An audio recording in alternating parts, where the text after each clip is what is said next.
Fique por dentro de tudo que acontece na política no Brasil e no mundo.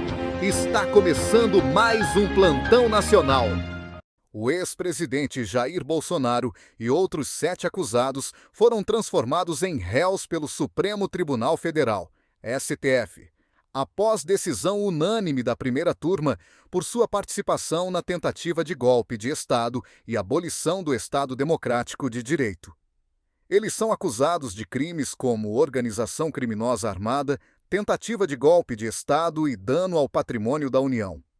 A pena pode chegar a até 26 anos de prisão. O STF reconheceu a materialidade dos crimes e a ação penal agora segue com a fase de instrução, onde serão ouvidas testemunhas e apresentadas alegações finais antes da sentença. Aqueles que se esqueceram de boa ou má fé, que houve violência, gravíssima violência contra a pessoa, vão se recordar agora. O policial agredido, tirado do seu cavalo e agredido covardemente.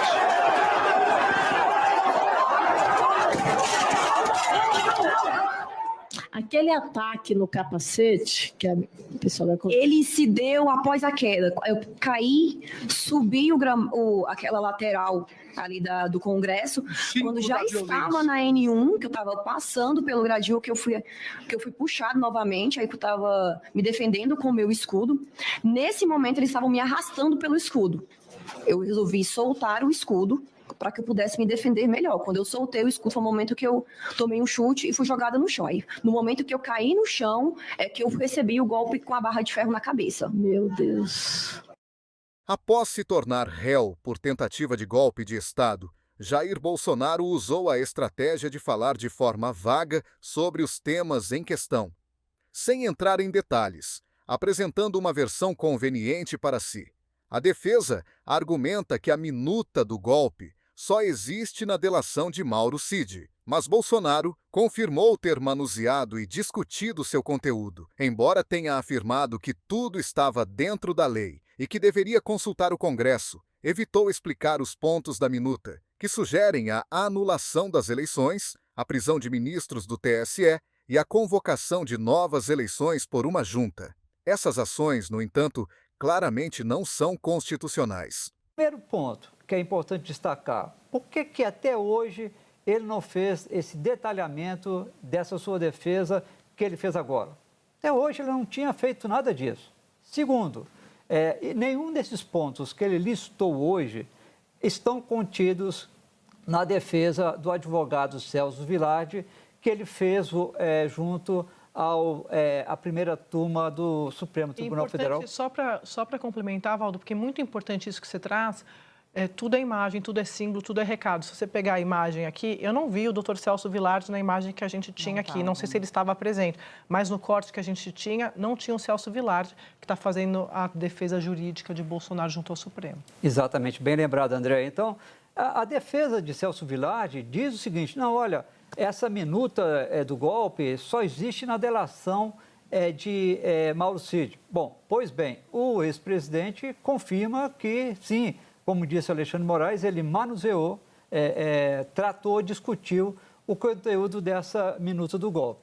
Ele disse que era tudo constitucional, né, que era tudo ali dentro da lei, que teria que consultar o Congresso. Mas ele não fala dos detalhes dessa minuta do golpe. A minuta do golpe, por exemplo, fala em anular as eleições, fala em prender ministros do Tribunal Superior Eleitoral, fala em criar uma junta para depois convocar uma nova eleição. Isso é constitucional?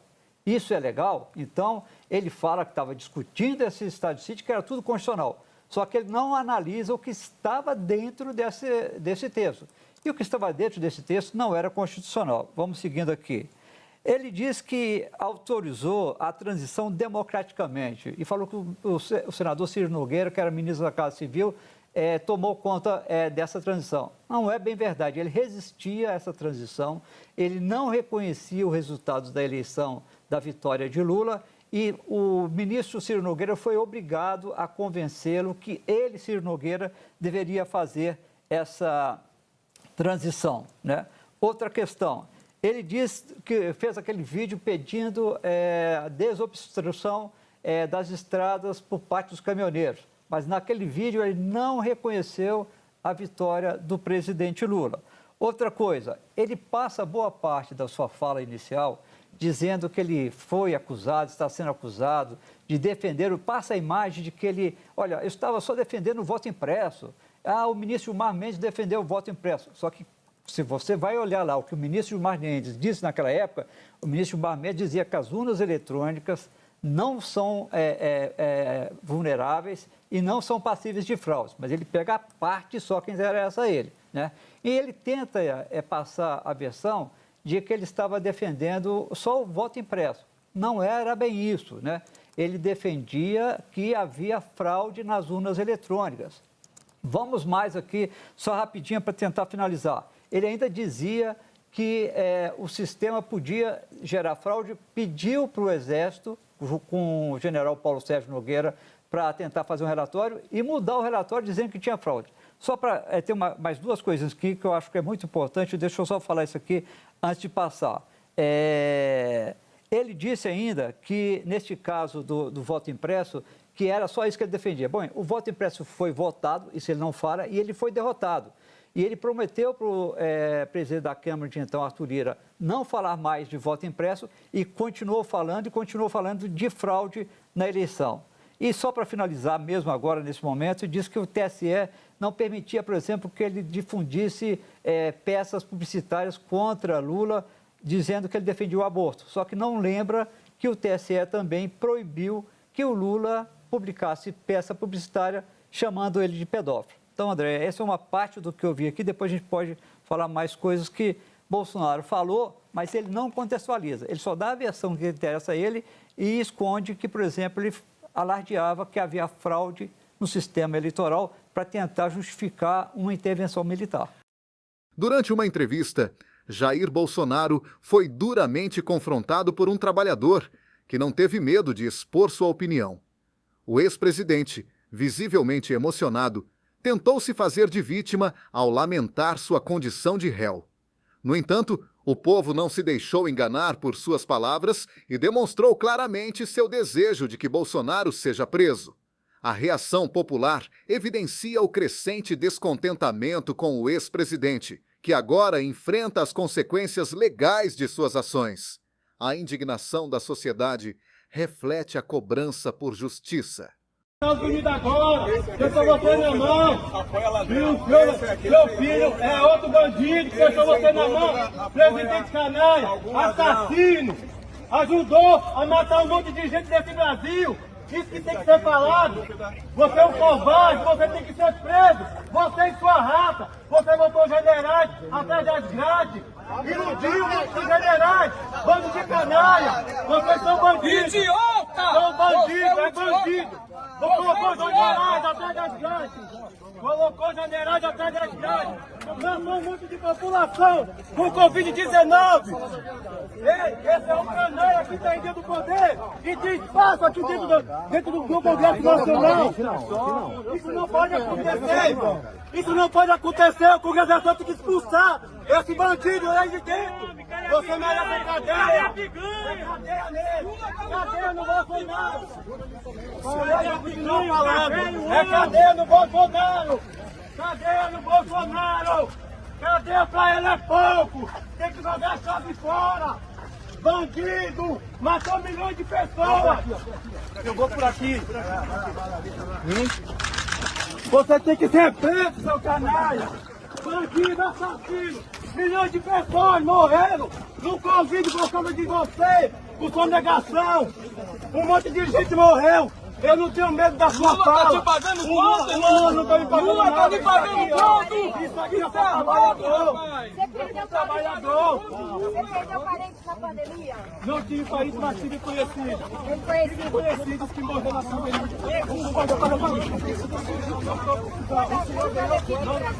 Não tem negócio de partido. Aqui não tem partido. Aqui não tem partido. Eu não tenho partido. Eu não tenho partido. Eu não tenho partido. Eu sou uma pessoa trabalhadora, eu posso pegar o brasileiro.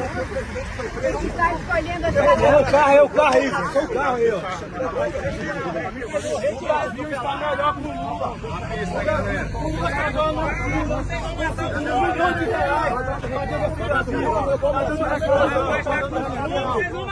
Flávio Dino não poupou críticas a Jair Bolsonaro, destruindo suas defesas com firmeza e precisão.